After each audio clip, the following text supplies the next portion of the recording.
नमस्कार, मैं विवेक शाह हूँ काउ लैंग्वेज चैनल से। अपना इंट्रोडक्शन दे देता हूँ। मैं पिछले 13 साल से डेयरी फार्मिंग कर रहा हूँ। अब तक मैंने 1500 गाय तक का हर्ड मैनेज किया हुआ है। ये हमारा फार्म है एक्टिव मूव फार्म्स, जहाँ से आपको आज पहली वीडियो बना के भेज रहे हैं। नॉर्मली सबका सवाल होता है कि डेयरी फार्मिंग प्रॉफिटेबल बिजनेस है। मेरा मानना है प्रॉफिटेबल बिजनेस नहीं है। इसके पीछे बहुत सारी वजह है प्रॉफिटेबल नहीं होने की वजह। हम लोग सबसे पहले तो अगर हम बात करें तो जब हम डेयरी फार्म प्लान करते हैं तो हमारा सबसे ज़्यादा पैसा चला जाता है कंस्ट्रक्शन में। हम ठीक से बजटिंग नहीं कर पाते, इसलिए हम लोग ज़्यादा पैसा डाल देते हैं ऐसी चीज़ों में जिसकी हमें ज़रूरत ना थी या तो बिल्कुल कम थी। तो हो सके तो अगर आपको प्रॉफिटेबिलिटी जाना है तो सबसे पहले तो डेयरी फार्म में कैपिटल इन्वेस्टमेंट मतलब कि शेड और इंफ्रास्ट्रक्चर को हो सके उतना मिनिमम बनाए, तो आपका प्रॉफिटेबिलिटी जल्दी आ जाएगी। फिर आता है मिल्किंग इक्विपमेंट। तो जितनी ज़रूरत हो उतने ही मिल्किंग इक्विपमेंट खरीदे, उससे ज़्यादा ना खरीदे। सबसे ज़्यादा कॉम्प्रोमाइज़ होता है डेयरी फार्म जब प्लान होता है तो प्लान बड़ा हो जाता है, सब कुछ शेड इंफ्रास्ट्रक्चर ज़्यादा लग जाता है, फिर पता चलता है एंड में कि पैसे ज़्यादा चले गए, इसलिए सारा कॉम्प्रोमाइज़ होता है गाय की क्वालिटी पर। फिर कभी भी फार्म की प्रॉफिटेबिलिटी नहीं आती है। हमेशा ये समझिए कि डेयरी फार्म का सबसे पहला हार्ट जो है वो आपकी गाय है। अगर आप अच्छी क्वालिटी अच्छी नस्ल की गाय लाएंगे, अच्छा दूध निकालेंगे। अच्छे दूध की परिभाषा क्या होती है? मेरे हिसाब से अच्छा और बुरा ये केवल एक वर्ड है, बट इसको आना चाहिए आंकड़ों में या तो नंबर्स में।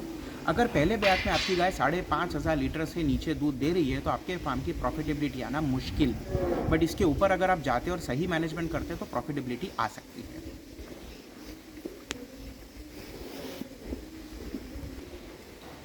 अब आते हैं अपने काउ सिलेक्शन पे। तो जब गाय खरीदने जाते हैं तो कई लोग सेकंड लैक्टेशन थर्ड लैक्टेशन वाली गाय ले लेते हैं, या तो एकदम ताज़ा बच्चा देने वाली हो वैसी गाय ले लेते हैं, हफ्ते में जनने वाली है या तो ताज़ी जनी हुई है।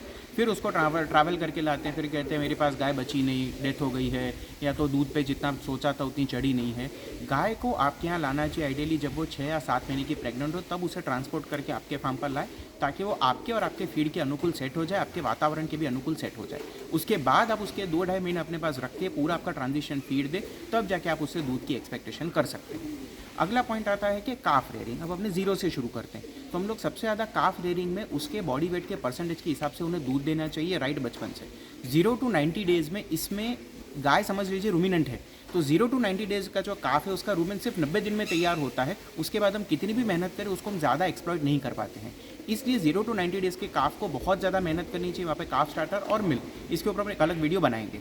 फिर काफ के बाद आ जाता है हीफर। तो हीफर कितने बॉडी वेट पे प्रेग्नेंट हो रही है, कब प्रेग्नेंट हो रही है। आइडियली मैं चाहता हूँ कि मेरे यहाँ पर 14 महीने की हीफर हो, तब उसका बॉडी वेट 350 से 400 किलो के बीच में, और तब मैं उसे प्रेग्नेंट करता हूँ। फिर अगेन आता है प्रेगनेंसी करने के टाइम में मैं सीमेन कौन सा सिलेक्ट करता हूँ। तो ऐसा नहीं है कि एक बुल सभी फार्म के लिए, आपके या मेरे फार्म के लिए तो, और जितने भी देख रहे हैं सबके फार्म के लिए एक बुल कॉमन नहीं हो सकता। हम लोग सिलेक्शन करते हैं बेस के हमारी गाय में क्या क्या इश्यूज़ हमें आ रहे हैं, या तो उस बछड़ी में क्या क्या इश्यूज़ हमें दिख रहे हैं। उसके आगे के पैर ठीक नहीं है, उसके शोल्डर वीक हो रहे हैं, पीछे का पोर्शन रम्प एंगल ख़राब हो गया है, थन ज़्यादा नज़दीक आ रहे हैं। तो ये सारे जो करेक्शन है ये आपको इस हिसाब से बुल पसंद करके फिर उसकी आपकी हीफर या आपकी गाय को मेट करवाना चाहिए, तब जाके आपका काम बेटर होगा। एक बार प्रेग्नेंट हो गई, फिर 6 महीने से लेकर 9वें महीने अगेन ट्रांजिशन पीरियड का फीडिंग करना प्रॉपर है। यहाँ पे हम लोग अगर जितना फीड में कॉम्प्रोमाइज़ करते आगे चल के गाय दूध में भी अपने साथ ही उतना ही कॉम्प्रोमाइज़ करती है। तो इन 3 महीनों का फीडिंग देना सबसे ज़्यादा ज़रूरी है। इस 3 महीने की फीडिंग सेट होने के बाद आता है ग्रुपिंग।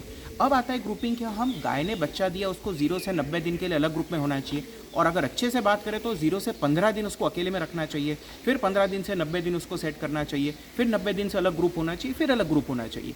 सो ग्रुपिंग होना चाहिए बेस्ड ऑन दूध भी और उसकी प्रेगनेंसी के स्टेज पे, दोनों का कंबाइन हो पे ग्रुपिंग होना चाहिए।